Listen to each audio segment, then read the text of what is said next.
The moment she chose to speak, the most powerful man in the room chose her. The orchestra was mid-crescendo when the lighting rig above the stage swayed a fraction too far, a subtle shift most would miss. But Evelyn Carter saw it from the wings where she stood clutching a stack of sheet music, her pulse snapping tight as she calculated the distance. Barely 15 feet above the soprano's head, and before anyone could hush her, she stepped forward into the glow of the chandeliers and called out a warning that sliced clean through velvet and violins. Gasps rippled through the London Opera as attendants rushed to steady the trembling structure. The soprano spared humiliation by inches, yet the manager's face turned crimson as he seized on Evelyn instead, accusing her of theatrics, of overstepping, of daring to interrupt a performance attended by senators, patrons, and the Duke of Whitmore himself. Whispers spread faster than the music ever had. A seamstress's daughter from the East Side presuming to raise her voice among silk and diamonds, and Evelyn felt the familiar burn of being too visible, too bold, too unwilling to shrink. But she did not lower her gaze when the manager hissed that she had embarrassed the house. She lifted her chin instead and said, clear enough for the nearest rows to hear, "Or maybe you're embarrassed because you knew." And the words hung there, fragile and dangerous, as if the entire building inhaled at once. High above in a private balcony lined with carved mahogany, Duke Alexander Whitmore stopped moving entirely, his gloved hand resting on the railing as his gray eyes found the girl below who stood alone against a tide of outrage. He had attended the opera out of duty, out of habit, out of the hollow expectation that nothing in London could surprise him anymore. Yet something in her refusal, quiet but unyielding, shifted the air around him. He observed the way she did not beg, did not tremble. Even as the manager threatened dismissal and security stepped closer, and he recognized a quality rarer than talent or beauty, a kind of defiance that did not seek attention but would not surrender truth. Evelyn felt it before she understood it, that change in atmosphere, that awareness of being seen not as a nuisance but as a presence. And when her eyes lifted instinctively toward the upper tiers, they met his. Across nearly 50 feet of glittering space. It was not a smile he gave her, nor a gesture, only a steady look that quieted the room more effectively than any shouted command. Conversations faltered, fans stilled mid-flutter, and the manager's tirade dissolved into uncertain murmurs as the Duke's attention fixed unwaveringly on the young woman who had dared to challenge the narrative. In that suspended heartbeat, Evelyn sensed that her life had tilted by a single degree, subtle but irreversible, because men like Alexander Whitmore did not look twice at anyone without reason, and when they did, it was never without consequence. The applause resumed, hesitant at first, then swelling as though nothing unusual had happened. Yet the air inside the opera house no longer felt the same. Evelyn remained standing at the edge of the stage while the manager leaned close and spoke through clenched teeth, informing her that her services would no longer be required after tonight, that discretion was valued above bravery in establishments funded by men of rank, and that she had embarrassed patrons who could purchase her entire neighborhood without blinking. She listened without flinching, her hands steady at her sides, because fear had long ago taught her that silence was safer than argument. Yet something in her refused to apologize for protecting another woman from harm. As she stepped back into the shadowed corridor behind the velvet curtains, the music carried on as if it could erase what had occurred. But whispers followed her like cold drafts through narrow hallways. In the upper balcony, Alexander Whitmore did not return to his seat immediately. Instead, he signaled discreetly to his aide, a single tilt of his head that required no explanation, and within moments a quiet instruction traveled through the management office with more force than any shouted command. By the time Evelyn reached the staff entrance to collect her worn coat, the same manager who had dismissed her moments earlier appeared pale and unsettled, informing her that there had been a misunderstanding and that her position would remain intact pending further review. She studied him carefully, recognizing the shift in tone that power alone could produce. And although no name was spoken, she understood that the gaze from the balcony had not been accidental. Outside, the London night pressed cool against her cheeks, the streets glistening beneath gas lamps as carriages rolled past in steady rhythm, and she paused beneath the wide stone steps of the opera house, uncertain whether she should feel relieved or unsettled. Across the courtyard, a sleek black carriage waited apart from the others, its polished surface reflecting the golden light like still water, and though no crest was visible, she felt the weight of observation once more. Alexander stood within the shadowed interior, watching through the narrow opening of the carriage window, not with hunger nor impatience, but with deliberate curiosity, as if studying a rare book he had unexpectedly discovered in a forgotten library. He had built his life on calculation and distance, on the belief that nothing within London could move him beyond mild interest, yet the image of her standing alone beneath the chandelier, refusing to bend, replayed in his mind with inconvenient clarity. He did not step out to greet her, did not summon her name across the courtyard, because men in his position did not chase. They arranged, they positioned, they decided. Evelyn drew her coat tighter and began to walk, unaware that the carriage moved at a careful distance behind her for nearly 3 blocks, ensuring she reached her modest boarding house without incident. When she disappeared through the narrow doorway beneath a flickering lantern, Alexander leaned back against the velvet seat and spoke softly to his driver, instructing him to make discreet inquiries about Miss Evelyn Carter by morning. Somewhere between pride and caution, a quiet decision had formed within him, and though the city continued its restless hum, 2 lives had shifted alignment in ways neither could yet measure. By morning the city carried on as though nothing extraordinary had occurred, but inside a modest boarding house on Ashford Street, Evelyn Carter felt the tremor beneath the surface of her own routine. She had slept little, her thoughts circling the silent authority in that balcony and the sudden reversal of her dismissal, because power rarely intervened without purpose, and she had learned that favors from powerful men were seldom gifts. They were investments, sunlight filtered through thin curtains, pale and uncertain, as she dressed for work with deliberate calm, telling herself that whatever curiosity had sparked in the Duke would fade by afternoon, that men of his stature had larger matters to occupy them than a seamstress who had spoken out of turn. Yet across the city, within the high stone walls of Whitmore House, inquiries were already unfolding with quiet precision. Alexander sat at the long mahogany table in his private study while his aide delivered details in measured tones, confirming her employment at the opera, her late father once a carpenter who had contributed to renovations there years ago, her spotless reputation among neighbors, her habit of walking home alone each evening rather than spending coins on carriage fare. Alexander listened without visible reaction, but his fingers traced the edge of a sealed envelope resting before him, the paper marked with the insignia of the Opera Council, because beneath last night's disturbance lay something else, a pattern of small incidents he had been observing for weeks, equipment misplacements, budget discrepancies, whispers of mismanaged funds. He had attended not merely for entertainment, but for confirmation, and the way Evelyn had spoken, without fear, suggested she had noticed what others preferred to ignore. He did not mistake courage for naivety, nor did he overlook the danger of drawing her into matters that could disturb fragile alliances within the city's cultural elite. Still, restraint had never been his strongest inclination when intrigue aligned with opportunity. At the Opera House that afternoon, Evelyn sensed a shift in how colleagues regarded her, some with admiration, others with cautious distance, as though proximity to her might invite attention they did not desire.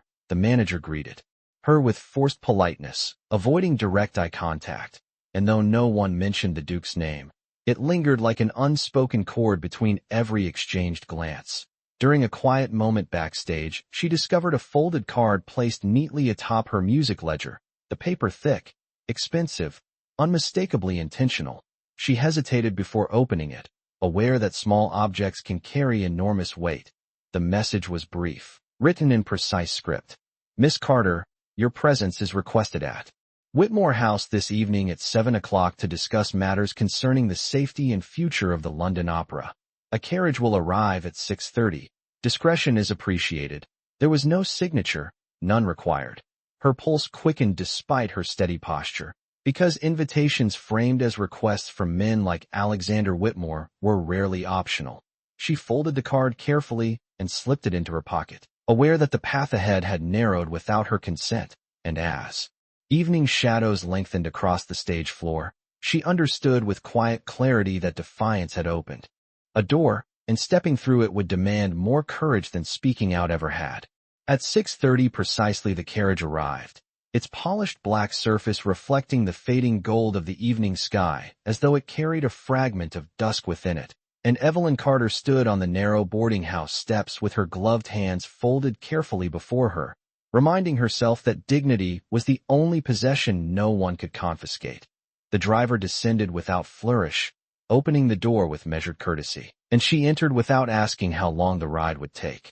Because she understood that the destination had already been decided, the city shifted outside the window from crowded market streets to broader avenues lined with iron gates and manicured hedges, until the carriage slowed before towering stone pillars that marked the entrance to Whitmore House. The estate rose in quiet authority, its tall windows illuminated by steady candlelight that revealed neither warmth nor coldness, only control. Inside, the air carried the faint scent of polished wood and old paper, and the silence felt intentional, as though every corridor respected the gravity of the man who resided within. She was led through a gallery lined with oil portraits whose subjects regarded her with distant curiosity, then into a study where floor-to-ceiling shelves framed a large desk of dark walnut. Duke Alexander Whitmore stood near the fireplace, not leaning, not pacing, simply present, his posture composed in a way that suggested he rarely needed to raise his voice to be heard. For a brief second neither spoke, and in that quiet she sensed the careful measurement behind his gaze, not of her appearance, but of her resolve. He gestured toward a chair opposite his desk, and she remained standing long enough to make it clear that she did not sit at command, only at invitation. A faint shift touched his expression, almost approval, before he inclined his head slightly, granting the courtesy without words. When she took the seat, her spine remained straight, her hands folded calmly in her lap. He began without preamble, informing her that irregularities within the opera house had drawn his attention weeks before her interruption, that financial reports did not align with supply expenditures, and that the incident with the lighting rig had not been entirely accidental. Her pulse tightened though her face remained composed, because she had suspected as much but had lacked the authority to question it aloud. He observed the subtle flicker in her eyes and continued, explaining that her willingness to speak suggested she had noticed patterns others chose to ignore. She replied carefully, stating that she valued the safety of performers more than the comfort of silence, and that she did not intend to become entangled in political disputes between wealthy patrons. His gaze sharpened slightly at that, not offended but intrigued, and he acknowledged that she would not be asked to participate beyond answering questions truthfully. Yet beneath his measured tone lingered something unspoken, a recognition that her presence within this room shifted more than an investigation. Outside the tall windows the last light drained from the sky, leaving the study bathed in steady firelight, and as their conversation settled into a quieter rhythm, Evelyn understood that this meeting was not a warning nor a favor but the beginning of an arrangement whose consequences neither of them could fully predict. The fire in the study had burned lower, casting longer shadows across the shelves as the conversation between Evelyn Carter and Duke Alexander Whitmore shifted from formal inquiry to something more deliberate. He moved from the fireplace to the desk with unhurried precision, placing a leather-bound ledger before her without sliding it across like an accusation, but presenting it as one might offer a question. She leaned forward just enough to read the columns of figures, noticing the subtle inconsistencies in supply orders and maintenance costs that did not correspond with what she had seen backstage, and though she had never been trained in finance, she understood enough to recognize imbalance. He watched her eyes track the numbers, noting how quickly she grasped what others had ignored, and when she spoke it was not with outrage but with clarity, explaining that additional equipment had been delivered on evenings when no new sets were installed, and that certain staff members had been unusually protective of storage rooms that required no special oversight. Alexander listened without interruption, his expression unreadable yet intent, because confirmation mattered more than speculation. When she finished, he rested his hands lightly on the edge of the desk and said that the Opera Council would resist scrutiny if approached publicly, that influence often concealed itself behind charity and applause, and that he required someone who could move through the backstage corridors without attracting suspicion. The implications settled between them, quiet and undeniable. Evelyn straightened in her chair, understanding the risk concealed within his measured tone, and she responded that she would not act as bait nor spy on colleagues without knowing the full scope of what she might uncover. A flicker of respect crossed his features at her refusal to accept blindly, and he assured her that she would not be asked to deceive but only to observe what she already had. The courage to question. Outside the tall windows the night deepened, and the room felt smaller despite its size, as though the weight of unspoken possibilities pressed inward. He stepped closer then, not invading her space but narrowing the distance enough that she could sense the steadiness of his presence, and in a voice lowered but controlled he stated that her safety would be his responsibility should she agree to assist. She met his gaze directly, aware that promises from men of power could either shield or entangle, and she asked what assurance he could offer beyond words. Without hesitation he replied that no decision within the Opera Council would move forward without his knowledge, and that any attempt to discredit her employment would be halted immediately. The certainty in his tone did not feel boastful but absolute. Silence followed, thick yet not uncomfortable, as both measured the balance between caution and resolve. Finally Evelyn rose from her seat, smoothing her gloves with deliberate calm, and said that she would continue her work as usual and report only what she witnessed firsthand. Nothing exaggerated, nothing concealed. Alexander inclined his head once, acknowledging the agreement without dramatics. As a clock somewhere within the house chimed the hour, she understood that the arrangement had been sealed not by signatures but by mutual recognition. And when she stepped back into the corridor toward the waiting carriage, she carried with her the quiet awareness that partnership with a man like Alexander Whitmore would demand vigilance as much as bravery. The following evening unfolded with deceptive normalcy, yet beneath the polished floors of the opera house a quiet current had begun to shift. Evelyn Carter moved through the backstage corridors with the same measured composure she had always carried, greeting seamstresses and stagehands without drawing attention, though her senses felt sharpened, as if every whispered exchange and hurried footstep now carried meaning. She reminded herself that observation required patience, not suspicion, and so she watched without staring, listened without lingering. In the dim storage wing near the rear of the building, she noticed again the crates marked as lighting equipment, their delivery dates handwritten in ink still too dark for items supposedly received weeks earlier. Two members of the technical crew stood nearby speaking in low voices, their posture stiffening slightly when she passed, not hostile but guarded, as though secrecy had become habit. She did not confront them. She simply noted the detail and continued on, because information gathered calmly often proved more powerful than accusations spoken in haste. Above the stage the chandeliers glittered beneath rehearsal lights, casting reflections across velvet curtains that concealed as much as they revealed. During a pause between scenes, she slipped into the side office where maintenance logs were kept, turning pages with careful precision until she found the signatures corresponding to the recent deliveries. The handwriting shifted subtly between entries, a detail small enough to escape most eyes yet deliberate enough to suggest coordination.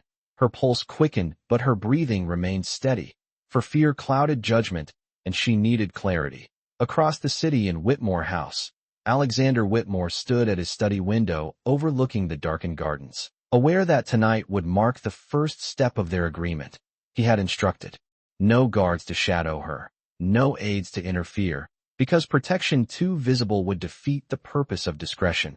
Instead, he relied on preparation, on ensuring that any official inquiry could be initiated the moment evidence surfaced. Yet despite his calculated restraint, his thoughts returned more frequently than he preferred to the image of her moving through candlelit corridors with quiet resolve. There was something disarming in courage that did not seek praise. Back at the opera, Evelyn closed the ledger and replaced it exactly as she had found it, unwilling to leave even the smallest sign of intrusion. As she stepped into the narrow hallway, she sensed rather than saw a figure at the far end, someone watching not with menace but with intent curiosity.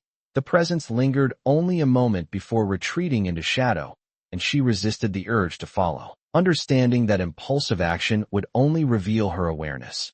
Instead, she returned to the stage as the orchestra began another rehearsal, the swell of strings rising like controlled emotion beneath polished restraint.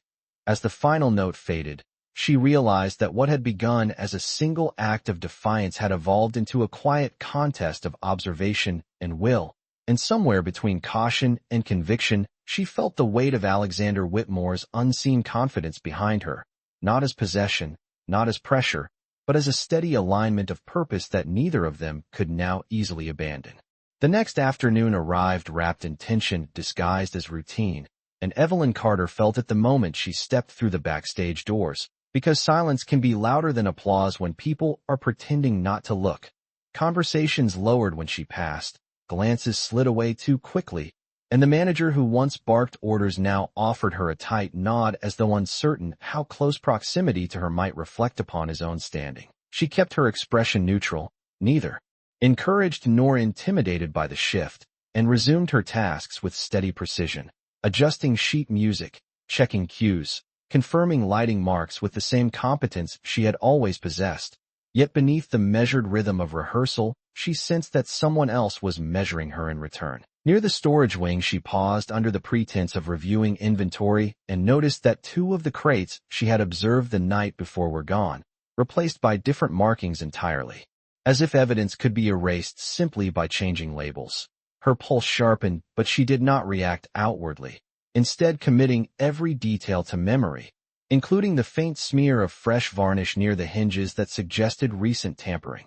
When she turned, she nearly collided with one of the technical crew members, a man whose polite smile did not quite reach his eyes. He asked casually whether she had taken on additional responsibilities lately, and though his tone was light, the question felt weighted. She answered with calm honesty, explaining that she remained exactly what she had always been, someone who preferred safety to spectacle. He studied her for a fraction too long before stepping aside, and she understood that her presence had begun to disrupt more than rehearsal schedules. Across the city, Alexander Whitmore received a brief report from a discreet contact station near the Opera House, not detailing her movements, but confirming unusual activity within the supply records. He dismissed the messenger with minimal acknowledgment, because what mattered now was not suspicion but confirmation. He stood alone afterward in his study, considering the delicate line between protection and interference, aware that if he intervened too soon he might expose her position. Restraint, he reminded himself, required discipline greater than action. Back beneath the chandeliers, rehearsal concluded with polite applause, yet Evelyn lingered a moment longer than necessary, sensing that the quiet contest unfolding behind velvet curtains was approaching its next shift. As she exited through the narrow side corridor, she noticed a folded slip of paper tucked discreetly inside her music ledger, not bearing a signature, only a single line written in careful script. Curiosity can be costly. She read it once without visible reaction, then slipped it into her pocket as though it were nothing more than discarded notes. Outside, the evening air felt cooler than usual, the sky heavy with approaching rain, and as she walked the familiar route toward her boarding house, she understood that observation had now become mutual.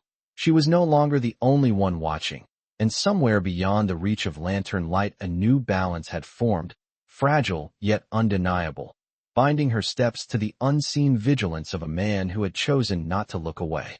Rain arrived just after midnight, steady and deliberate, tracing silver lines down the narrow windows of Evelyn Carter's boarding house as she unfolded the anonymous warning beneath the small oil lamp on her desk.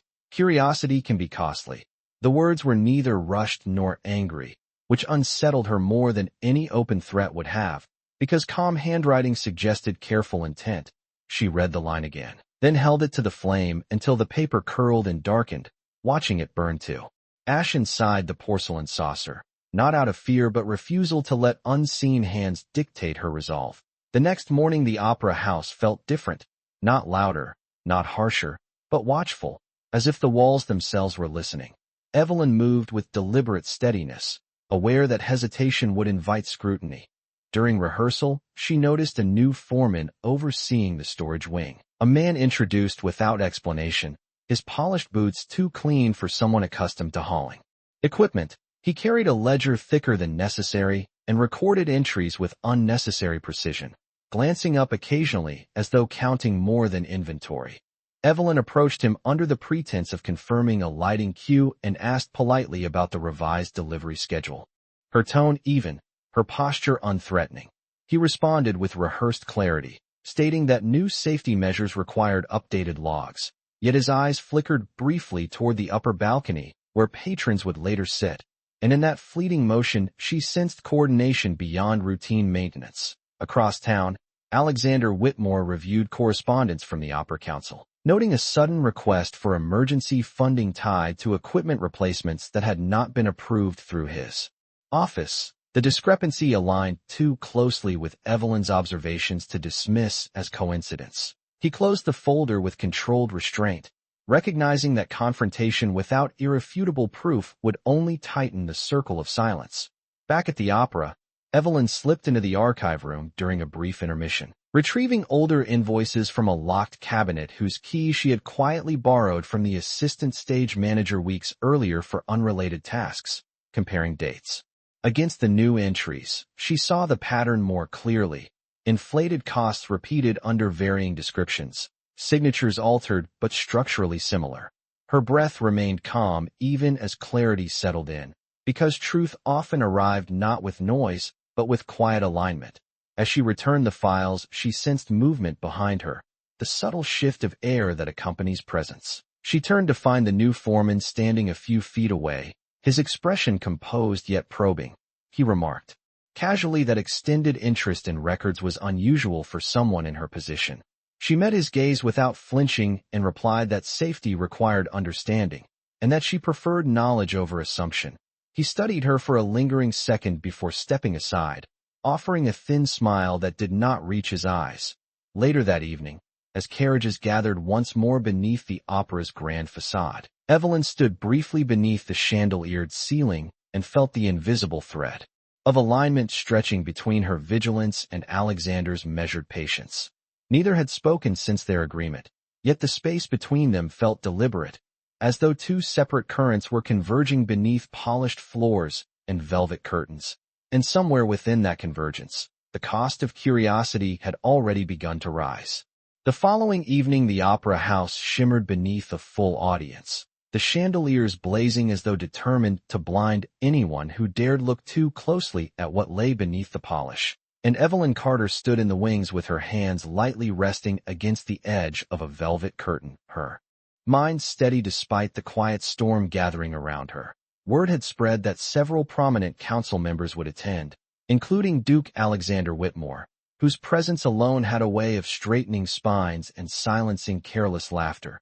She did not search for him in the balcony, yet she felt the subtle awareness of being observed, not with possession, not with impatience, but with a vigilance that matched her own. Earlier that afternoon she had confirmed what she suspected, discovering that the newest shipment listed as safety reinforcements had been redirected through a private supplier tied indirectly to a council member whose charitable donations masked questionable accounting. She had memorized the details rather than remove any document, because disappearance would trigger suspicion faster than inquiry. Now, as the orchestra tuned their instruments, the new foreman approached her once more, his expression composed yet sharper than before, and he informed her that access to the archive room would be restricted moving forward, citing updated policies. She nodded politely, neither arguing nor conceding, because resistance would reveal more than silence. When the curtain rose and the music swelled, she allowed herself a brief moment of stillness, absorbing the controlled harmony that masked unseen discord. From the balcony, Alexander watched not the performance, but the subtle movements below, noting how certain council members exchanged guarded glances during the overture, how the foreman positioned himself with unusual attentiveness near the side corridors. He recognized the choreography of concealment, having witnessed it in boardrooms and parliament halls alike. Midway through the second act, an unexpected pause occurred when a minor lighting adjustment delayed the transition. And in that fleeting disruption, Evelyn observed the foreman step discreetly toward a council representative seated near the aisle, slipping a folded note into his gloved hand with the efficiency of habit. Her pulse sharpened, but her posture remained composed. She did not follow. She did not confront. She simply turned her gaze upward, meeting Alexander's eyes across the vast distance once more. The exchange lasted only seconds, yet within it lay confirmation without words. He inclined his head almost imperceptibly, acknowledging that he had seen enough. When the performance concluded to enthusiastic applause, council members rose with polite smiles that did not quite conceal their tension, and Alexander remained seated a moment longer, his expression calm yet resolute. Evelyn stepped back into shadow as the audience filtered out, aware that tonight marked a shift from suspicion to reckoning. Outside, carriages lined the cobblestone street in neat formation, the night air cool and expectant, and though no announcement had been made, though no accusation spoken aloud, both she and the Duke understood that the careful balance maintained within those gilded walls had begun to fracture, and that the next move would not be made from behind curtains, but in the full light of consequence. The morning after the performance did not erupt with scandal, nor did it deliver immediate confrontation, and that silence felt more decisive than outrage ever could. Evelyn Carter arrived at the Opera House to find the atmosphere tightened like a string drawn too far. Conversations clipped, footsteps purposeful, and notices posted discreetly near administrative offices announcing an unscheduled audit of financial records authorized by the primary patron. No names were mentioned, yet everyone understood whose authority stood behind the directive. She continued her duties with composed efficiency, aware that visibility now required caution rather than retreat. Within the council chamber upstairs, several members gathered around a long polished table, while Duke Alexander Whitmore stood at the head, not raising his voice, not accusing outright, but presenting documented discrepancies with a precision that allowed no easy dismissal. He referenced supplier contracts, irregular invoices, and procedural lapses, his tone even yet unyielding, leaving space for response yet denying space for evasion. Those who had exchanged folded notes the night before shifted in their seats, offering explanations framed as administrative oversight. Yet the steadiness in Alexander's gaze suggested that oversight would no longer suffice as defense. Back below, Evelyn noticed the new foreman moving quickly through the corridors, his composure thinner now, issuing instructions to restrict access to certain storage areas. When he passed her, his polite nod carried an edge of calculation rather than courtesy. She did not flinch, nor did she appear triumphant, because triumph before resolution would invite retaliation. Instead, she focused on confirming one final detail, returning to the archive room under the pretext of retrieving performance schedules and verifying that the altered signatures matched those she had memorized. They did, each stroke identical in subtle curvature, each date aligned too neatly with emergency funding requests. As she replaced the ledger, a senior council assistant entered unexpectedly, his expression unsettled yet controlled. He informed her that the Duke had requested her presence later that afternoon for a formal statement regarding procedural observations. The phrasing was careful, yet the significance unmistakable. Word spread quickly through the building, and by intermission several staff members avoided direct conversation with her, as though proximity might tether them to unfolding scrutiny.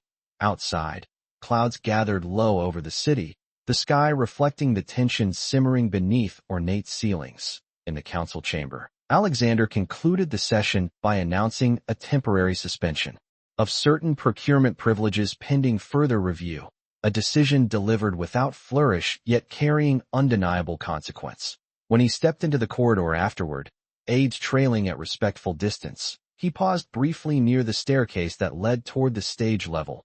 He did not descend immediately, nor did he seek her out publicly. Restraint remained his chosen instrument. Yet both understood that the careful alignment between them had shifted from quiet investigation to visible reform.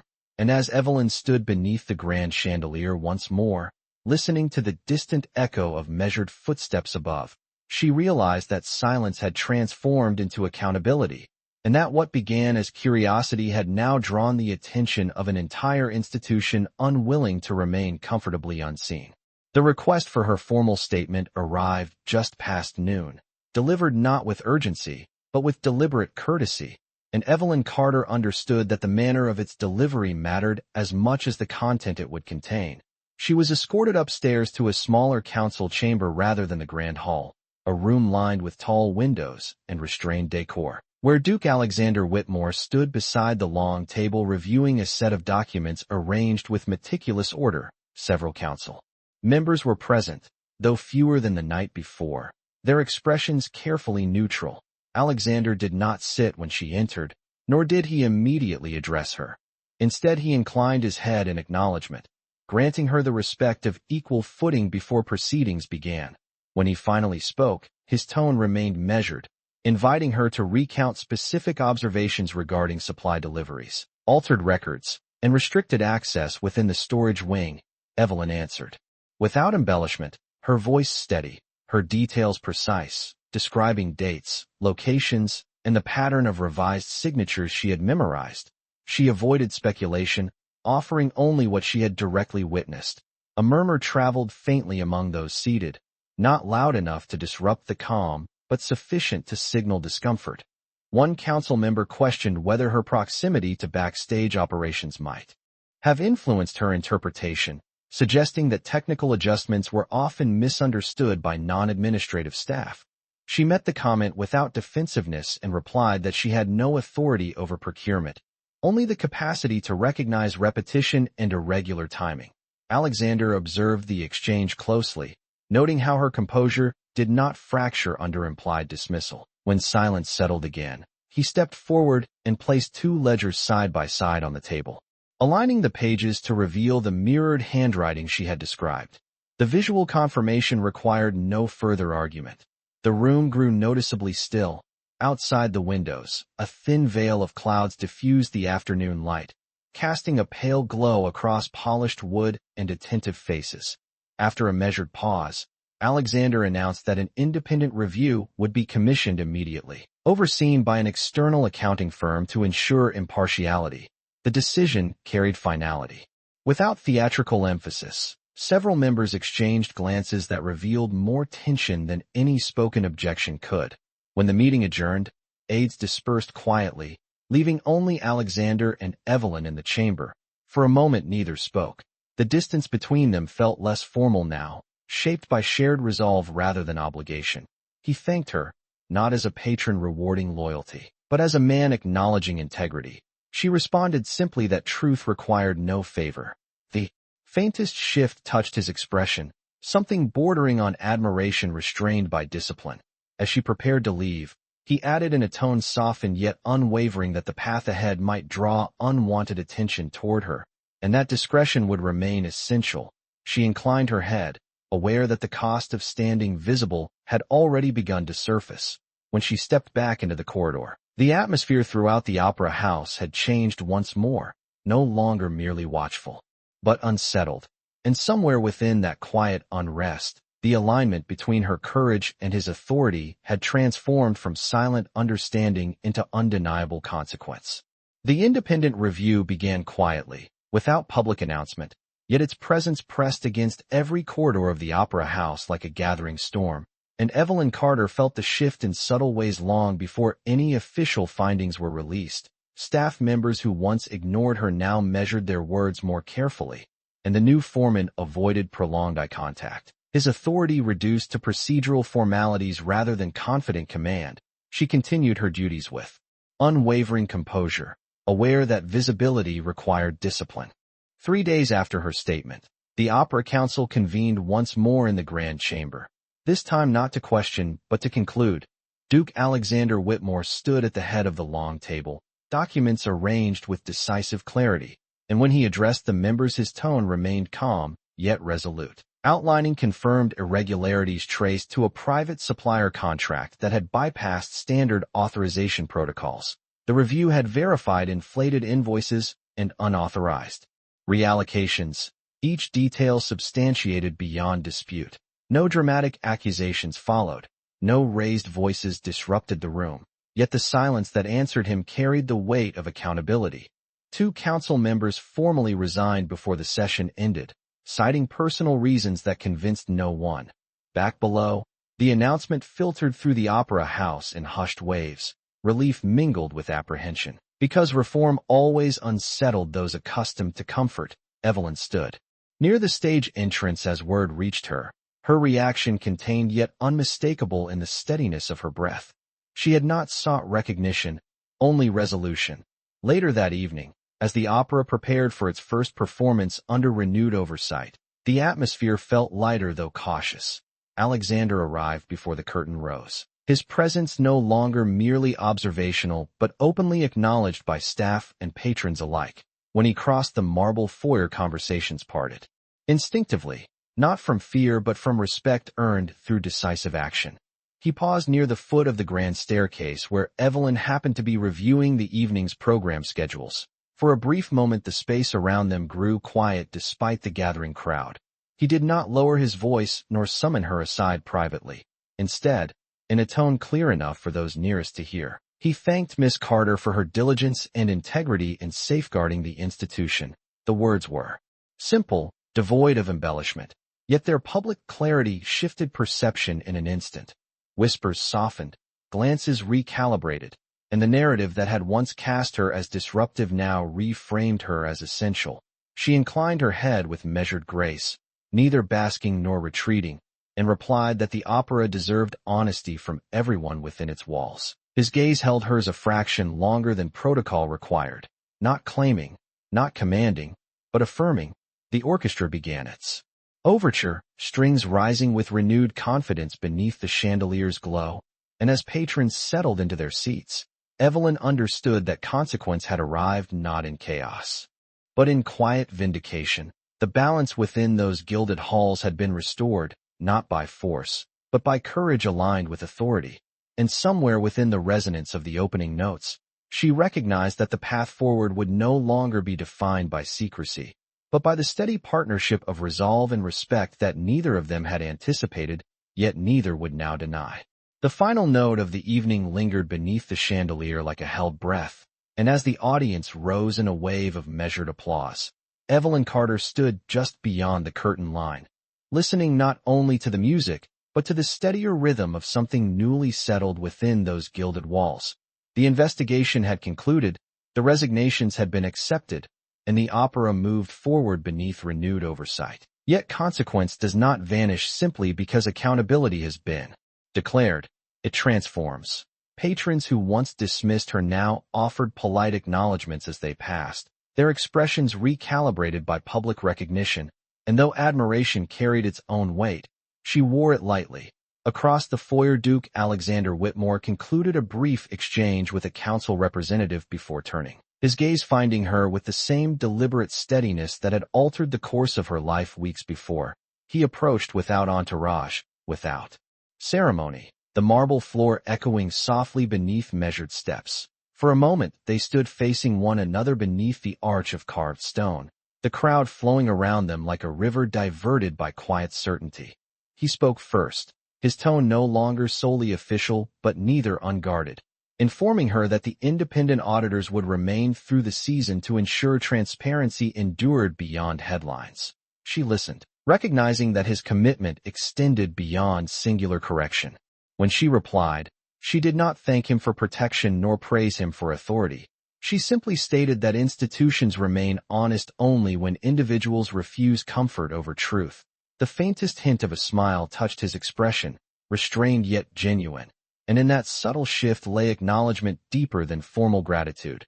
A carriage waited outside, yet neither seemed hurried to depart. Instead he asked, not as patron but as equal, whether she intended to remain at the opera now that stability had been restored. She answered that she had never desired escape, only integrity. Silence followed, not strained but reflective, as though both understood that what had aligned them began with scrutiny but endured because of respect. He extended his arm then, not to claim nor command, but as invitation.